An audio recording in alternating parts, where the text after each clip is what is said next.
Vocês pediram e nós atendemos. Nós vamos falar hoje sobre o desemprego no Japão, uma atualização do mês de julho de 2020. Confira todos os detalhes no vídeo a seguir.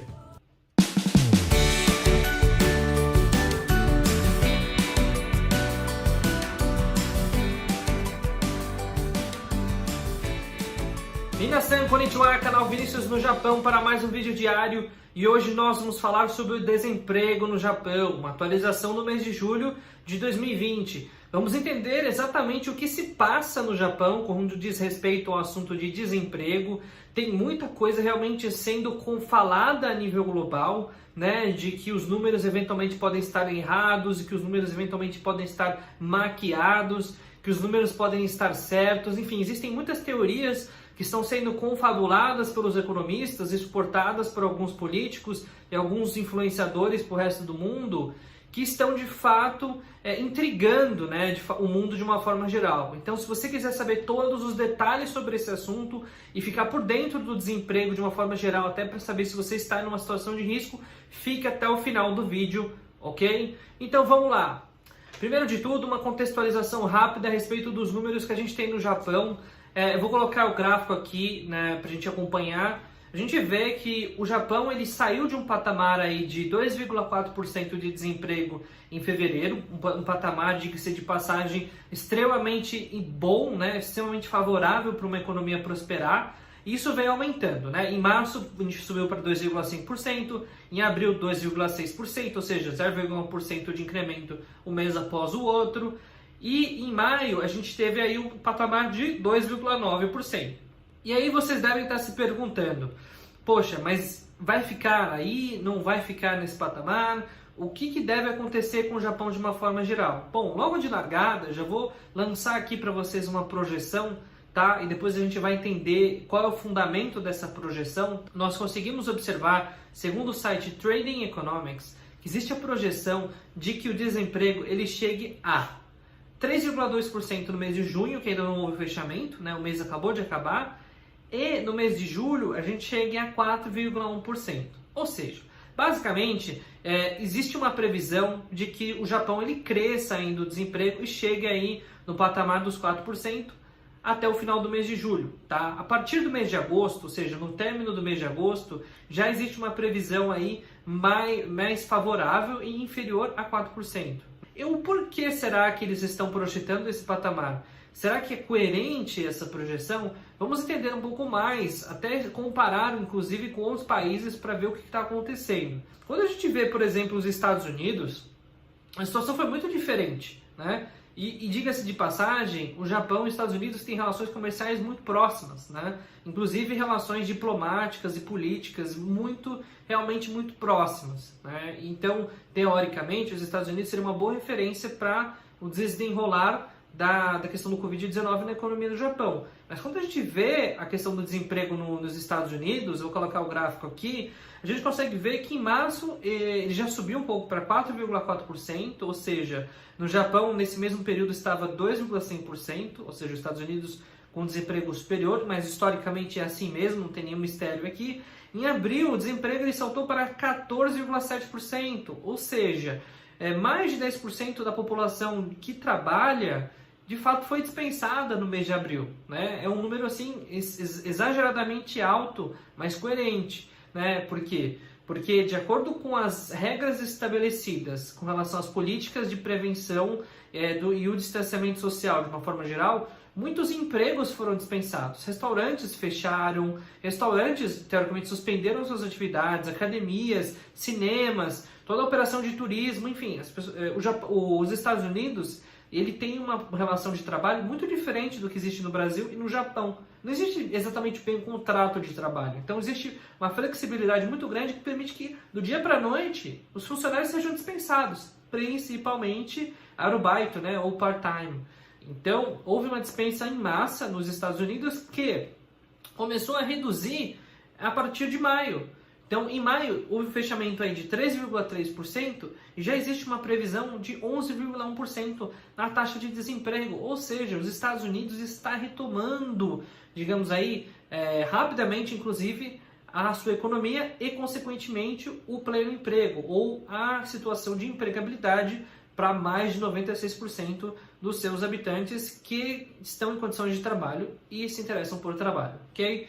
Então, a gente consegue observar que, digamos que se fosse uma onda, digamos assim, o topo dessa onda foi abril e essa onda está começando a cair, e os Estados Unidos é um bom termômetro disso. O que significaria que, ainda considerando, digamos, os impactos que serem gerados aí no mundo de uma forma geral, o Japão pode sim estar muito próximo desse pico, onde ele começaria a cair. Ou seja, se essa projeção dos 4,1%, que serve para o Japão, obviamente não serve para os Estados Unidos, for verdadeira, a perspectiva talvez seja que ou esse patamar se estabilize ou que ele seja reduzido até o final de 2020, o que é uma ótima notícia, né? Então, quem disse que quando a gente fala de desemprego no Japão, a gente só fala de coisas ruins, né? Acho que, na verdade, a gente não tem nenhum objetivo aqui de falar de coisas boas ou ruins. A gente tem um objetivo aqui de passar as informações conforme elas estão acontecendo, com uma interpretação aqui nossa do canal e fundamentada por economistas e especialistas de mercado, tá? Então, a gente está trazendo as informações de forma imparcial para que vocês tenham acesso à informação e tenham o discernimento para conseguir discutir a respeito de assuntos econômicos, ok? Por outro lado, existe, como eu comentei no começo do vídeo, muita gente que faz teoria econômica e está dizendo que, de fato, essa taxa de desemprego aí de 3,2% ou 2,9%, né, no fechamento de maio, não é verdadeira, né? Estão dizendo que, por exemplo, apesar de que, digamos assim, formalmente esteja correto, digamos assim, vamos simplificar, todas as carteiras de trabalho continuem assinadas, praticamente, essas assinaturas elas são frias. O que isso significa? Calma, vamos lá. Não é que ninguém está falsificando documento, ninguém está falsificando nada. É que assim, segundo alguns economistas, não vale você dispensar a pessoa do trabalho e dar licença não remunerada, por exemplo. Isso, teoricamente, os Estados Unidos não está fazendo, mas o Japão está fazendo muito. Isso está contando como emprego mantido, né? Então, para 4 milhões de pessoas, o Japão está dispensando com ou sem licença remunerada, mas sem demissão. Ou seja, até que ponto será que faz sentido, né? Tem muita gente que, inclusive, trabalha em fábrica, por exemplo, que de repente você está apto para trabalhar, né? Segunda-feira, teoricamente, chega o seu dia lá de trabalho, eles te dispensam do seu dia e você ganha 70%. O que é isso? Isso é desemprego? Não, isso não é desemprego, porque você está recebendo. Mas você está trabalhando? Você está produzindo? Você não está produzindo. Ou seja, as empresas, de uma forma geral, elas estão com uma política de muito conservadora, ou seja, na incerteza de saber se o movimento vai subir ou vai cair, digamos assim, no futuro, preventivamente, ao invés de demitir, as empresas estão segurando. O que isso significa na prática? Vamos lá, vamos falar agora de gestão de empresas. Quando você segura os colaboradores, você tem basicamente o custo aumentado, né? Então, por exemplo, você não tem vendas, você não tem pedidos. Então você não tem receita, né, o faturamento, mas você continua com a mesma quantidade de trabalhadores, ou seja, você mantém o custo estável. Quando você faz isso, ou você reduz um pouco, e você não tem vendas, você começa a trabalhar com a margem menor, até que ela fique negativa. Quando essa margem fica negativa, teoricamente, o lucro começa a não existir, e o prejuízo começa a ser basicamente a atuante a partir de então. Quando existem prejuízos recorrentes, teoricamente a empresa começa a se endividar mais e mais e mais e o ciclo é a falência. Então, o momento inicial do Japão aqui as empresas estão abdicando das suas margens, ou seja, o lucro dos acionistas estão reduzindo, mas eles não estão reduzindo a linha de custo. Ou seja, eles não estão dispensando as pessoas. Estão fazendo reduções pequenas, digamos assim, de 20%, 30%, para que se aguente esse período e não se demitam os profissionais. Ou seja, para alguns teóricos de economia, de fato essa é uma medida que maquia os números reais, tá? Porque de fato, para não dispensar, o Japão está, digamos que aí, injetando um benefício na iniciativa privada para que essas pessoas mantenham no emprego, né? Então, cabe a interpretação de você de aceitar o que está certo e o que não está, ok? Além disso, uma coisa que vocês podem saber é que o pico histórico de desemprego no Japão, quando teve aí a crise lá do subprime nos Estados Unidos, ele chegou a 5,5%. Ou seja, disso não deve passar, né? A gente está vendo aí que a situação, o desemprego não está subindo de forma acelerada, inclusive nos Estados Unidos ele está caindo. Então, assim, subir além dos 5,5%, não é muito realista, né? Então a gente consegue ver já que logo de cara, talvez a situação do Japão esteja mais próxima de estar sob controle do que não, né? Com o desemprego ainda no pior cenário, que dizem alguns economistas que ele vai chegar a 4% até o final do ano, ou 4% ainda no mês de julho de 2020, é de fato distante ainda dos 5%, dos 5,5%, tá? Então, teoricamente, a situação ela é ruim, mas ela poderia ser muito pior, né? Digamos assim. Uma das outras situações e que no Japão ele acontece bastante, para quem não está familiarizado com o mercado japonês, existe um termo em inglês que hoje eu estava lendo aqui antes de fazer o vídeo, que traduzindo para o português se paga pela idade. O que é isso basicamente? Nas empresas, de uma forma geral, de serviços, você não tem o maior salário por ser o mais habilidoso ou mais técnico, por exemplo. Se você for jovem, provavelmente você vai estar entre os 25% dos salários mais baixos da companhia, né? Sem essa possibilidade de ir galgando e sendo promovido rapidamente, como acontece nos Estados Unidos e até mesmo no Brasil.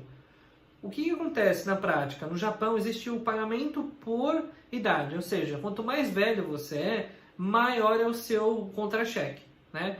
De fato, existem, obviamente não dá para generalizar, falar que todas as empresas são iguais e tudo mais, e que o Japão não tem meritocracia, mas isso é um fato, tá? É um fato. No Japão, as pessoas mais novas ainda não têm lugar nas cadeiras de gerência, nas cadeiras de diretoria das maiores corporações. É sempre as pessoas de cabelinhos brancos, né? Então, ou digamos aí de mais idade, né? Então, de fato, a gente consegue ver que por essa questão de pouca mobilidade do trabalho de uma forma geral no Japão, a idade média, ou seja, o tempo médio de permanência das empresas é muito alto. E esse tempo médio de permanência, de 20, 30, 40 anos, ele tem um passivo, ou seja, ele tem uma obrigação muito grande de financeira quando existe o desligamento. Como no Brasil, por exemplo, ou até mesmo nos Estados Unidos, contratos de trabalho mais longos são difíceis de serem rescindidos de forma unilateral, né? E os impactos, inclusive, para as pessoas dentro da companhia também é grande. Imagina, de repente, uma empresa que há 40 anos não demite as pessoas, né, teoricamente, e de repente começa a demitir as pessoas com 30, 20 anos de empresa, é uma mensagem muito complicada, né, para a empresa. Então a gente consegue ver que o Japão, além de tudo, tem digamos, essa dificuldade adicional e que não vai conseguir superar tão facilmente. Né? Por quê? Porque existe uma questão cultural, né, que é no mundo do corporativo japonês, de que quanto mais velho você é, mais você ganha, tá? E isso é incontestável, tá? Infelizmente é uma triste realidade, tá? Porque isso vai totalmente contra a questão da meritocracia, mas, no entanto, em pleno capitalismo a gente consegue ver isso acontecendo na prática. Lembrando que a gente está falando aqui de ambientes estritamente japoneses, né? Quando a gente fala, por exemplo, de fábricas ou trabalho com imigrantes e estrangeiros de uma forma geral, geralmente os estrangeiros eles são atraídos para os níveis mais baixos e de lá eles permanecem, tá? E por isso que em fábrica, não importa se você tem mais idade, teoricamente você não consegue progredir, pelo fato de você ser teoricamente estrangeiro, você tem mais dificuldade de conseguir ascender. O fato de você não conseguir se expressar bem na língua japonesa é outro fator que te impede e te cria uma barreira para você progredir, tá? Isso não acontece para o japonês padrão. Então, dentro dessa questão do desemprego, no final das contas, se subir para 4%, subir para 5,5%, quem vai ser impactado, né? Quais são os setores que vão ser mais impactados? Aqui no nosso canal a gente vem discutindo muito a respeito desse assunto. Então vamos lá. O setor que vai perder mais empregos, aí, provavelmente mais de 1 milhão, enfim, um volume expressivo aí, é o turismo, né? Porque o turismo não está acontecendo, né? Se eles esperaram 40 milhões de, digamos, novos visitantes no Japão, estrangeiros, no ano de 2020, a gente chegou somente a 5, 6 milhões recentemente, a meta dos 40 milhões jamais vai ser atingida, né? Ou seja, todo mundo dos empregos aí que foi estimados aí para esses 40 milhões, eles não vão acontecer, né? E me surpreende, inclusive, que esse setor demita 1 milhão. Se não me engano, a última estatística desse setor que eu tive acesso é 4 milhões de empregados. Como é que vai manter o emprego desses 4 milhões sem atividade econômica? Acho que vai ser um pouco pior, inclusive, tá? Mas, conservadoramente, pensando em 2021, 2022, pode ser que muitos desses empregos sejam preservados. Outro setor impactado é a aviação civil, que está totalmente amarrado com a questão do turismo. A aviação civil ela é muito movimentada por turistas, né? Mas como se não bastasse, com a mudança de comportamento das pessoas de uma forma geral, né? Ou seja, preferindo trabalhar de casa, fazendo conference calls via online e tudo mais, a tendência é que as pessoas vão menos viajar, por exemplo, vou fazer uma reunião em outro estado, vou fazer uma reunião em outra cidade, precisar fazer uma viagem de avião. Cada vez menos isso vai se tornar, de fato, imprescindível, né? As pessoas estão entendendo, né, dentro desse novo normal, que isso não é imprescindível, né? Então, dentro dessa nova situação, ainda no Japão, o comportamento deve mudar, o que, consequentemente, deve fazer com que o setor de aviação civil ele caia. Não absurdamente, mas com certeza aí de 30% a 40%. Outro setor que pode perder bastante, mas nem tanto quanto os dois anteriores, é o varejo presencial, ou seja, as lojas de varejo, os estabelecimentos aí, os comércios de rua e tudo mais. Por quê? Porque as pessoas estão mais, digamos aí, cuidadosas com relação ao distanciamento social, com relação às aglomerações e tudo mais. E no Japão, como é um país altamente povoado, ou seja, denso demais do ponto de vista populacional, as pessoas vão passar a evitar um pouco mais. Pode ser que exista uma regulamentação que, inclusive, prejudique que muitas pessoas fiquem aglomeradas no mesmo local. Consequentemente, o faturamento, a rotatividade dentro desses estabelecimentos vai cair e esse varejo, digamos assim, presencial, ele vai dar lugar ao varejo, o e-commerce, né? O varejo online, tá? Então pode ser que muitas marcas acabem se beneficiando disso, né? Mas vai haver uma mudança de comportamento aqui que vai fazer com que o presencial dê um pouco mais de lugar ao virtual, né? Porque o produto é o mesmo. Você não precisa ir presencialmente para comprar o produto que você pode realmente comprar online e chegar no dia seguinte, né? A Amazon, por exemplo, tem valorizado muito por conta disso. A sua logística, inclusive no Japão, é de fato primorosa em conseguir fazer as entregas, inclusive no dia seguinte, com hora marcada. E outro setor que eu já vim discutindo bastante aqui no canal é o setor de autopeças. O setor de autopeças vai sofrer bastante, né? O setor automotivo de uma forma geral. Por quê? Porque o transporte, de uma forma geral, via carro e tudo mais, nova mudança de comportamento, as pessoas de fato com menor necessidade de se deslocar do ponto A para o ponto B, enfim, várias questões aí envolvendo esse tipo de transporte de forma geral no mundo inteiro, vai fazer com que de fato esse mercado dê uma encolhida, né? Não é uma encolhida, digamos, tão grande quanto dos 3 acima, mas é uma perda de 10 a 15% da mão de obra, né? Consequentemente do consumo. Então, de fato, é um problema. E no final das contas, qual é a opinião do canal? Vinícius no Japão se posicione com relação a esse assunto. Então vamos lá. Primeira coisa é que eu acho que sim, tá? A questão lá da manipulação dos números e de ter uma redução artificial, ele tá acontecendo sim mesmo. Muitos empregos estão sendo preservados aí com salários muito pequenos, tá? Eu tenho conhecimento, inclusive, de alguns casos de salários assim de 1/3 com jornada mantida, tá? Então, muito assustador, assim, digamos de passagem, né? E outros casos de fábrica, por exemplo, que estão sendo dispensados do trabalho, estão sendo pagos aí 70%, 80%. Então, existe sim uma artificialidade nesse número, tá? Eu concordo com essa colocação. Existe também uma estabilidade, né, que de fato ela existe no Japão e está sendo comprovada aí pela habilidade talvez do Japão em conseguir absorver esse custo no curto médio prazo, né? E de fato o Japão não vai escapar de perder empregos em alguns setores, nos 4 que eu mencionei anteriormente, tá? Então a taxa de desemprego vai sim subir, não vai permanecer nos 2,4% que era o patamar antes da crise aí. E então deve chegar a 4%, principalmente alavancada pelos setores de turismo, aviação civil, varejo presencial, automotivo. Tá? Então esses são os 4 mercados que vão sofrer mais na economia e que vão perder maior quantidade de empregos, que vai chegar basicamente aí nesses 4%. Então esse foi o vídeo de hoje. Se você gostou, já deixa o seu like, já não deixa de deixar o seu comentário aqui de apoio se você gostou do vídeo. Se ainda não é inscrito, se inscreva no canal, compartilhe esse vídeo com os seus amigos para que eles saibam tudo o que está acontecendo no Japão e a situação da questão do desemprego, principalmente, e a situação econômica. Lembrando que no nosso canal nós temos esses vídeos em caráter exclusivo, não existe nenhum outro canal no Japão que grava vídeos sobre a economia falado em português. A gente vai ficando por aqui hoje e até a próxima!